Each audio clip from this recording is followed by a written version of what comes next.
उद्योग मंत्री राज्यवर्धन सिंह राठौड़ ने कहा कि महान योद्धा राणा सांगा देशभक्त थे और उन्होंने देश के लिए अनेक युद्ध लड़े। 80 घाव होने के बाद भी उन्होंने हार नहीं मानी और युद्ध लड़ने के बाद उनकी शहादत हुई थी। राठौड़ के अनुसार ऐसे महान योद्धा के बारे में समाजवादी पार्टी के सांसद रामजी लाल द्वारा अपमानजनक शब्द कहने को बर्दाश्त नहीं किया जाएगा। उन्होंने इस मुद्दे पर माफी मांगने की मांग की है। साथ ही कहा कि भारत सरकार को ऐसे सांसदों के खिलाफ कार्रवाई करनी चाहिए। हमारे देश में कुछ लोग ऐसे हैं जो अपनी आत्मा देश के दुश्मनों को बेच चुके हैं। अपने ही देश को, अपने महापुरुषों को नीचा दिखाना, अपमानित करने में ये कोई कसर नहीं छोड़ते।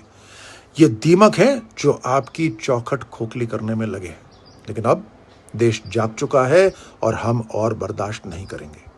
ये इंडिया अलायंस और सपा के नेता तुष्टीकरण की राजनीति के लिए सनातन धर्म, महापुरुषों और शौर्यवीरों का अपमान करते आए।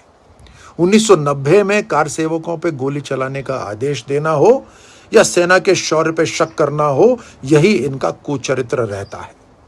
सदन में खड़े होकर वीर योद्धाओं को गद्दार कहना सिर्फ एक बयान नहीं है, बल्कि राष्ट्र के सम्मान पर हमला है।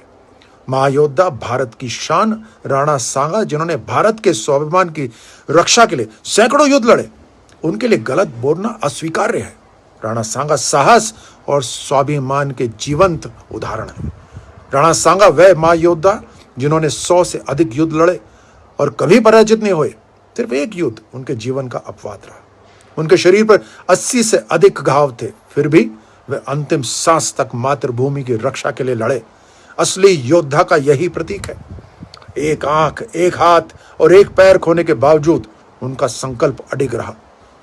और ये उनके लिए गलत बात बोल रहे हैं। अब ये सच है, राणा सांगा ने 1517 में खतौली और 1518 में बाड़ी के युद्ध में इब्राहिम लोदी को हरा